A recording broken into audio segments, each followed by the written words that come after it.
I'll start with you on this one. Would you still make OBJ the highest paid wide receiver in the NFL? Absolutely not. I wouldn't. I'm disgusted with him right now. I'll be honest with you. We don't know whether it was a blunt or a joint in his hands.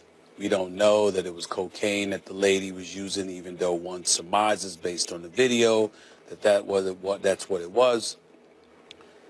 For me, this is a man that has been front and center on his own accord, speaking about not only how he wanted to be the highest paid player, the highest paid wide receiver, but he wanted to be the highest paid player in football. I want to make sure everybody understands that I believe that as a talent, Odell Beckham Jr. warrants consideration for those dollars. But I am getting sick and tired of these folks, these athletes out here not recognizing what your responsibilities are. See, it's moments like this where we look at a LeBron James and we have to appreciate who he is and what he represents. A man that has been in the limelight since age 17 and has never been in a speck of trouble. When you take into account the fact that he plays the sport of basketball, where your contracts are fully guaranteed and you have absolutely nothing to worry about, and the man has made close to $1 billion in his career and still knows how to act, then you turn around and you look at a guy like Odell Beckham Jr., who I personally like, see him at a lot of basketball games, but this is just stupid. It's stupid to even find yourself in this situation. Now, you can't stay up all night and you don't know who's videoing you and all. I get all of that, but it's drugs involved, purportedly. And you're associated with that at a time you are looking to get paid. And this is why I say the word stupid is appropriate. It would be irresponsible, but if you already got your money, it would just be irresponsible. It wouldn't be stupid. Stupid is when you do it before you got the money, while you're trying to get the money, knowing that they're using every excuse under the sun to deny you your money, and you still go out and do it. This is a man that regardless of what he wants, remember, Max, Riddick, Lewis, these guys, you negotiate your deal. They don't have to sign them to no contract extension. Plus, they get to franchise tag him if they want to, not just after this season coming up, but after the following season, which means that if the New York Giants want to play hardball, which is get them in the new GM's reputation, by the way, you literally can lock this brother down for 3 more years before you let him get his money. He knows this, and you put yourself in this position anyway. Inexcusable. Although if you keep franchise tagging him, he'll wind up making more than any receiver on a per annum basis anyway. Yeah, but he wants the long term. Let me say this. Let me say this. The answer is I would pay him if I were the Giants. I'd give him the contract. And the reason is because if he is in a class, no, he didn't catch the passes in the playoffs, and I hold that against him.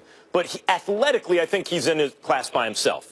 But certainly in terms of talent, the top 3 guys in the league are him and Antonio Brown and Julio Jones. He's next man up. He's 3 years younger than Julio Jones, 4 years younger than Antonio Brown. I think he's more talented than both of them.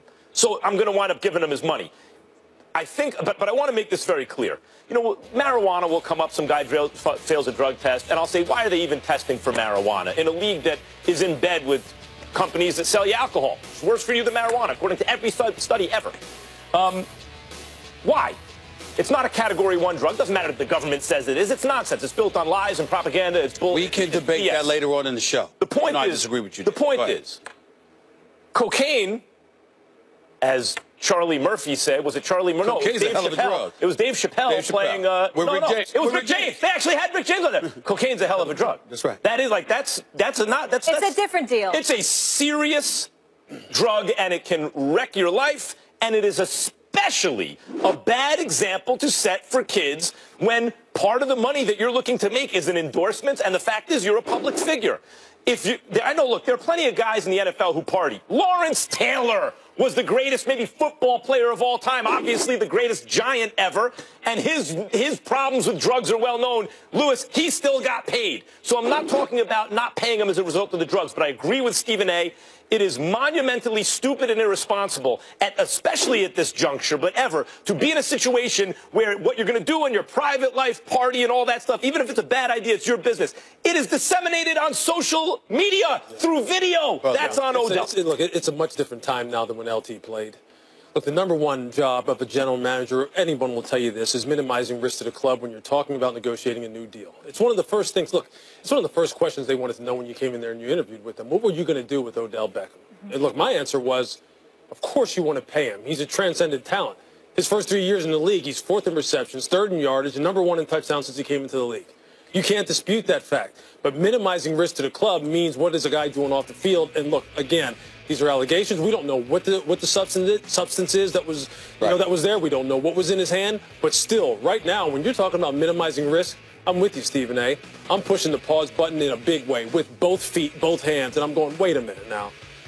You're talking about trying to mentor a guy who obviously has made some questionable decisions, made himself look bad, made his team look bad, and you're making it very difficult for ownership and the decision makers there to go ahead and invest large amounts of money. Because look, you're right, he is worth 17 plus per year. He may be worth more than AB. He's worth more than Mike Evans. He's worth more than DeAndre Hopkins. He put up these stats with an offense that was absent a running game, any semblance of a running game. So he's worth that.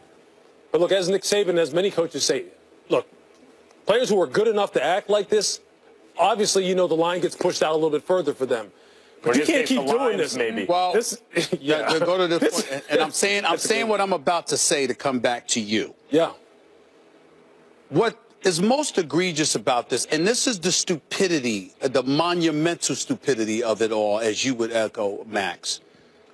If you are Odell Beckham Jr. and you're looking for your money, let's not forget that after he got his money from Nike, 5-year, $25 million deal, there were people accusing him of feeling himself because you were getting that little amount of money. Not that it's little, but that little amount of money compared to what you could potentially get down the line. So the question that was put out there for everybody was, can you trust this dude? And the reason why it was a question about trust is because he seemed to get a bit more comfortable and a bit more braggadocious or a bit more loose because he had gotten that money in endorsements. Well, if you're the New York Giants, now you sit back and you say, if we give him this amount of money, how will he act then? I'm not saying it's correct. I'm saying if you are an organization, you are looking for an excuse to maximize the talent and exploit the talent at the minimal amount of cost possible. Look, and that's the position he put them in. One of the number one things you're scared of once you pay a player long-term money and you give him guaranteed money is, look, historically, statistics start to trend down from there. They just do. It's human nature. People do get it's human nature. And now with the guy who's going into it anyway, had a whole bunch of questions. Look, if you know Dave Gettleman, this is going to be one of those two where they're going to start banging heads now. Look, people thought that was going to happen already. People thought I was being hardball with him, saying I had concerns about him and the way he conducted himself. Right. There were people in the New York media and some fans who were going, well, why is Riddick, when he's being considered to be a GM here, why is he taking such a hard-line stance? And I wasn't. I was just saying the kid needs to mature. Phyllis, do you think Nike will drop him because this is a Nike trip? I have no idea what Nike will do. I want to jump on that. I want to jump on that. That's the next point I want to make. I understand if companies that he wants to be in bed with in terms of endorsements, right? He's looking for their money to endorse their product.